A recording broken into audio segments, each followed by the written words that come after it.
So good afternoon. My name's Chris Clarke. Like Wes said, I'm the Chief Revenue Officer at Cerberus Tech. Briefly, my background, I spent 10 years as a military communicator before then setting up Cerberus to exploit IP technologies and cloud-based technologies into cloud workflows for broadcast video.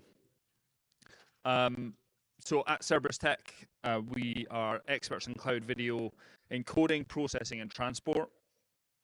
We actually deliver this expertise to our customer base through four main pillars that we base the company on. Here, pillar one is the boring old hardware and software, and basically encompasses everything that the broadcast industry does. Everything is hardware or software. But what we mean is by the supply of edge-based or ground-based equipment that would then allow you to transmit that video into the cloud. So it encompasses as hardware and software. Then we have the main three pillars of the company itself. Offers our services as self-serve, so customers can come along and do everything themselves. We provide managed services, and we provide white label solutions. And all three of those options are encompassed under a banner that we refer to as LiveLink, which is actually our cloud-based provisioning and orchestration platform. So in the middle of those, the managed services, we actually internally use this platform to deliver our managed services to our customers, but putting a front end on it allows us to offer that up to customers as well. So how did we get to where we are now? So we predominantly do contribution and primary distribution of live video. In the 24/7 market, that deals in TV distribution, so primary distribution from playout to global head ends for satellite or cable or IP distribution. And then on an occasional use side of it, we do live sports and live events, and we have in the past done live film and TV production. It was actually the basis of the company kind of came out of there. Although we say we do live sports and live events, I would say that 99.9% of everything that we do in the occasional use domain is live sports, so using the platform for delivery of those. We do some other events. And the team itself is very small. We are people constrained. We didn't have the ability to just throw infinite human resources at some of the problems, but we do have the knowledge and the skills to be able to apply some clever solutions to our problems. When we started doing broadcast distribution, we had a cloud-based infrastructure from day one. So this was almost 10 years ago now. We started launching EC2 instances in AWS and using those as essentially cloud-based reflectors for delivery of live video from somewhere on Earth to somewhere else. We use a multi-cloud architecture. So although started on AWS, we very quickly encompassed Google Cloud Platform and DigitalOcean and Oracle Cloud. We are multi-IP transport protocol support with ZXA, SRT, and RIST, in addition to a bunch of OTT formats. The reason that we support all protocols was essentially a path of least resistance. What we found was that the customer base around the world had already decided on a particular protocol that they would like to support, so we just decided to support all of them. We would do encoding or transcoding for FIT, so essentially delivering a mezzanine input source into multiple distribution formats. And we launched multi-viewers in the cloud in 2018. So believe it or not, 6 years ago that was now, where we delivered a first for tag video systems. We delivered a multi-viewer in AWS and GCP, providing support for a Google Cloud event. So how did we do everything in the past and why was it a problem? So we were deploying virtualized infrastructure, so VPCs, gateways, EC2, or the equivalent across multiple cloud platforms. It was a manual install in almost all cases, so that was using our engineering support to do manual installation, manual configuration, and licensing of third-party equipment. It takes time. So the engineers would have to deploy virtualized resources, then install software, then license, configure, and there was never any consistency across it. So sometimes an engineer would use the latest release, sometimes they would use the latest stable release, and sometimes they would use an old release, and we lacked any real consistency because of the human aspect of it. It was inefficient and prone to human error. We also found that in deploying resources this way that cloud infrastructure was often left on well outside of its commercial use, essentially costing money and taking up resources. We also found that in doing this, we were deploying the actual resource that we needed without really considering what data that we wanted to get back out of it. So we then, after the fact, had to plug in additional third-party monitoring tools for statistics and graphing, alerting, logging, etc.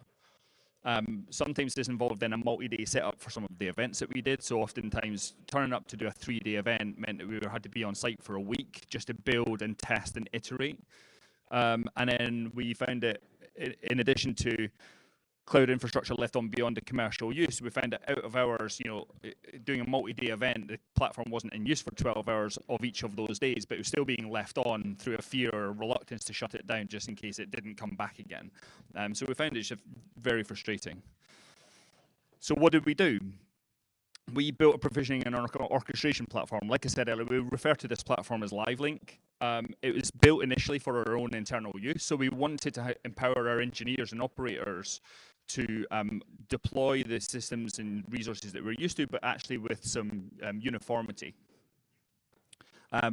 It's easy to say, but anybody can deploy one of something. But what happens when you need to deploy 10 of something, or you need to deploy 100 of something? We built the platform then to also orchestrate transport links between sources, transcoding, and distribution points. A very key part of our platform was the delineation or the separation of sources, processing, and distribution. We did this because we found some other competitors in the marketplace or some other solutions that were being presented to us. The distribution of signals was actually part of the transport stream processing. So maybe part of a transcoder was also then the engine that was used to send the feeds to multiple destinations. And instead, what we actually wanted to do was be able to add additional destinations without ever interrupting anything that was currently live or ever endangering any live resource for any other reason.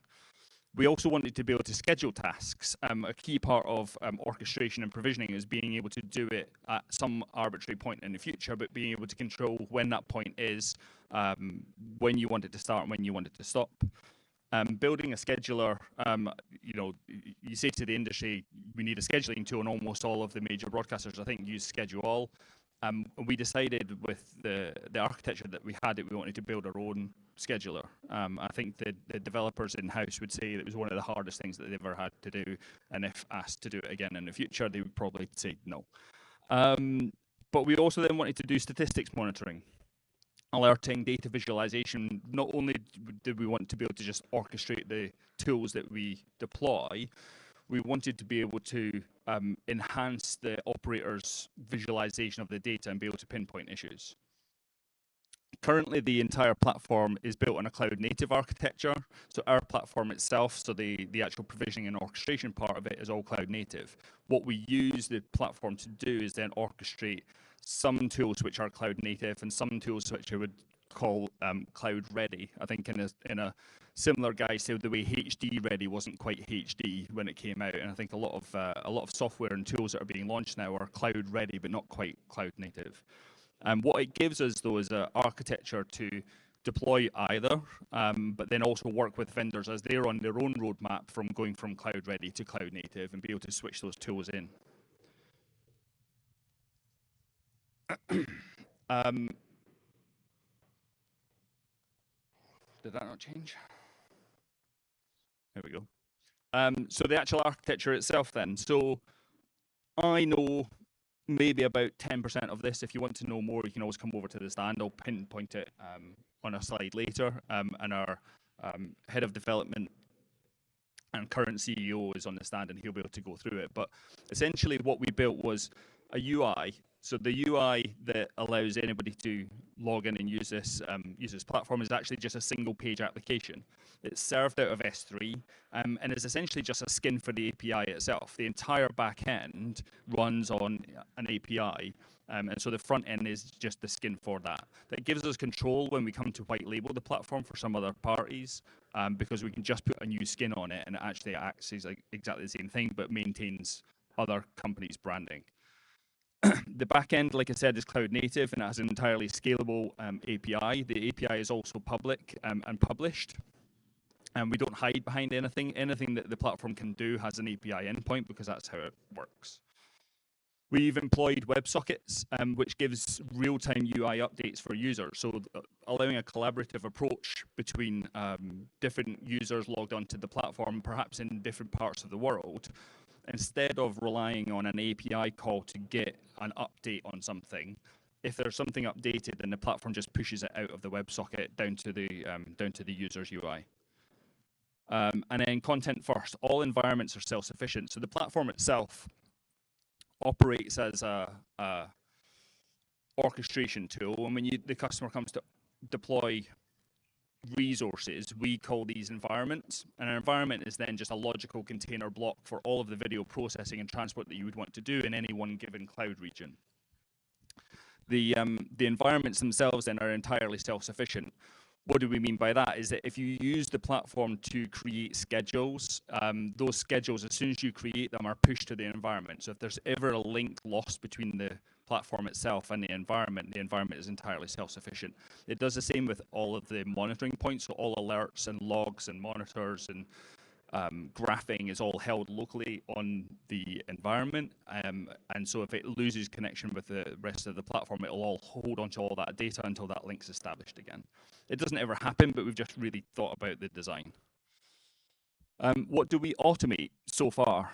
So we automate tag video systems multi-viewers. We're one of the first people in the world, I think, to offer tag video systems multi-viewers in the cloud when you don't have a relationship yourself with tag. So we allow you to just deploy on demand, hour by hour tag multi-viewers. At the moment, that is just mosaics. So that's just essentially building a quad split or a 9-way split mosaic so you can see multiple feeds at one time, but we're adding a lot of the powerful analysis tools that tag provide. We automate the provision of ATEM live transcoding, file transcoding, packaging, and now motion interpolated frame rate conversion. And we automate the creation and orchestration of ZXI broadcasters. ZXI is a key part of our architecture. They allow us to support ZXI, SRT, REST, any of the other IP protocols that we need, but actually in one enterprise solution that deploys uniformly, runs an API, is a kind of real enterprise level product. Okay, so then what problems did orchestration and automation solve? Like I said earlier, absolutely anybody can deploy one of something in the cloud. It's fairly straightforward. There's no problem with it. And in saying that, you could even launch 10 of something, but what about when you need to launch tens of transcoders? What happens when you need to do scheduling distribution to hundreds of destinations using a mix of different IP protocols, logging who did what, alerting on issues, graphing on statistics, capturing COGS, so the cost of the goods themselves. So what happens when you come to build a customer and you've got a disparate set of resources? How do you actually work out what cloud resources it's costing? And how do you spin up and down, not just in AWS, but across all the cloud platforms that we support? And then in addition to that, doing it seamlessly and uniformly every time. Key question then, why do we put a customer front end on it? I've actually lifted this top statement out of our USP document as a company. So we're committed to developing these cutting edge technology and empowering content stakeholders, but crucially that we want to be able to deliver that without any commercial or technical constraints. What we found was then that the customers our customer base themselves has a proclivity for either self-build or managed service. A lot of we go in, they've got either engineering departments, plenty of operations resource, and they've just got a tendency to want to build things themselves. And then quite a lot of our customers just entirely want managed services. They want someone else to do it. And we felt that there's a commercial opportunity to make both of those available. One of the things that we're adding now into the cloud platform, so up until now, when you deploy into AWS or GCP or DO on our platform, you're actually deploying into our own AWS and GCP accounts. So we're footing the bill for all of the resources that are used. But one of the key things that our customers want is the ability to launch into their own AWS accounts or their own GCP accounts. And so that feature is probably in the next 2 months going to be available so that you could essentially using AWS as an example, provide us with an IAM user account with the right privileges. The platform will then just check those privileges, has everything that it needs to be able to launch and orchestrate, and then it will all be deployed into your own account. The other reason that we put a customer front end on it is that it helps keep us honest. Everything that we use the platform to do our own managed services is available to the customer, and the customers are very quick to point out where there are mistakes. A few case studies and practical examples then of the customers who use it. So the top one is actually a managed service customer of ours. So we provide those services for linear TV distribution, transcoding to multiple formats, and 24/7 monitoring, alerting statistics, so that if there's anything at all goes wrong, engineers and operators are notified. The middle example is a company called QTV Sports. QTV Sports based in Scotland and deliver the Scottish Premier Football League, all 228 matches, I think it is, to the BBC's, the Sky Sports, Stats Performance of the world. So they use our platform entirely self-sufficient. We don't supply any engineering resources. We don't do anything at all. Crucially, they're able to do 6 concurrent matches, transcode each match transcoded to 3 different formats, which then gives them 24 sources, and those 24 sources are sent out to 72 or 73 different destinations. And crucially, they manage all of that at kickoff time with one operator, because everything's pre-programmed, scheduled in advance, and all the resources are available. And then the last one is a company called Globecast, a service provider out of the UK, used the platform last year to, essentially going back to my statement, anyone can launch one of something or anyone can launch 10 of something, but what happens when you have multiple football matches and you need to deliver them to, I think it was 30-something African broadcasters, every single match for the Women's World Cup, but again, doing it all with one operator, because anybody can throw infinite human resources at stuff, but that just makes this IP distribution the holy grail that I think we're all trying to get to, just as expensive as all of the other traditional methods. Lastly, we are here. So if you want to actually know a lot more than what I've been able to cover here and have a look at the platform and have a demo, we're not too far away. We're around about a minute or so's walk, just in the middle of the West Hall. And that's it. Thank you very much.